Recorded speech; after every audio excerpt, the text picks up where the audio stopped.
Hey guys, Orlando here. Today I'm going to be reviewing Ant-Man and Wasp. I know what you guys are thinking. Oh, Thor Ragnarok ended perfectly to lead into Infinity War. I know it did.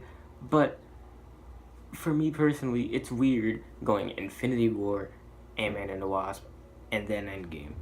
I feel like it'll be much better from like a story standpoint if you just watch Infinity War and then Endgame right after. I feel like you shouldn't have that break in the middle. So that's why this is here. And plus, this movie does technically take place before Infinity War, except for the post-credit scenes, which really fuck everything up. But that's cool. It's fine. Don't worry about it. Let's get right into it, though. This movie takes place 2 years after Civil War, so it's 2018, last year. And Scott is on house arrest for the shit that he did in Civil War. Hope and Hank are trying to get the mother back, Janet. And Scott has this quantum connection because he went to the quantum realm and she's in there for the past 30 years. So they have like this special connection, this bond because of that. And the whole movie is just them trying to bring her back. Now, a lot of people call this movie fun but forgettable, and I see completely where they're coming from. But I honestly love this movie. This movie is so adorable and fun for me. Like, I always have a good time watching this movie. Like, it's so funny to me. People say they dumbed down Scott's character to make Hope look more like a badass, and I can kind of see that, but it's just, I just appreciate seeing Hope as the Wasp on the big screen. It's honestly amazing. Her powers set amazing.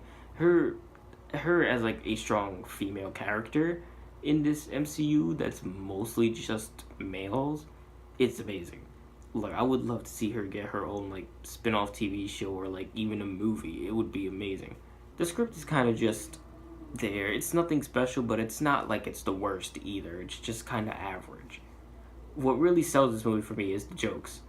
Like, this movie is hilarious, and I always laugh at it, knowing damn well I've seen this movie already, and I know the jokes, and it's still fucking hilarious to me, so that says something. This movie doesn't really have too much of the relationship with him and his daughter, because, you know, he is on house arrest, and the daughter lives with the mom. Man, it just sucks. I really miss that. There is this really touching scene at the end that I really appreciated, but I really missed that bond, that relationship, that dynamic from the first movie.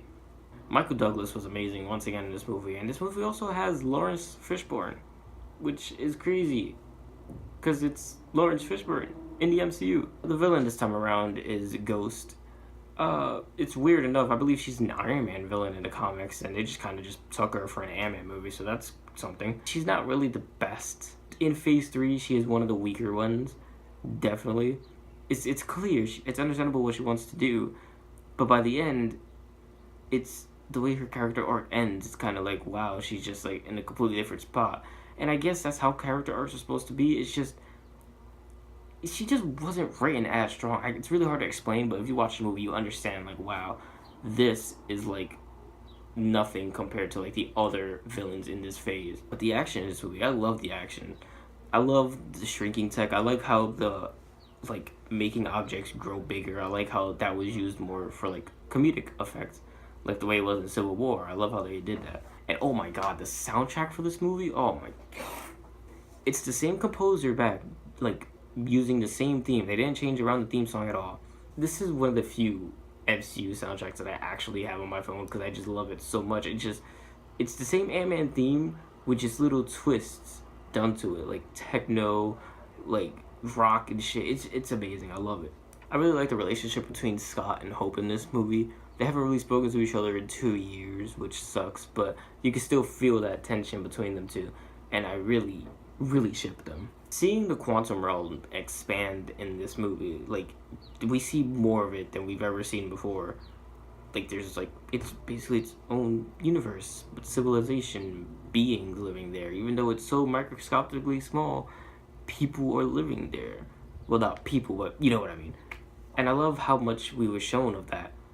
And I really hope it plays a role in Endgame, because, please, I like the fact that Marvel is now comfortable with us, showing us just different universes that are within our own universe that we just can't see. I love how vast this universe has expanded from just being a movie about a guy trapped in a cave.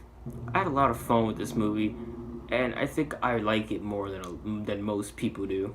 But in the end, I can't help but to give this movie a very solid 8 out of 10. Alright guys, this is it. We're close. Next review, Infinity War. We're so close to finishing this, and I thank you so much for sticking with me through all these 20-something movies. But have you guys seen Ant-Man and the Wasp? Let me know whether you agree or disagree with my opinion down in the comments below. I will be putting up end cards. If you enjoyed my movie review and like to see more of it, make sure to hit like and subscribe for more of my movie reviews. And I'll see you guys in the next one. Peace. Hey, what'd I miss?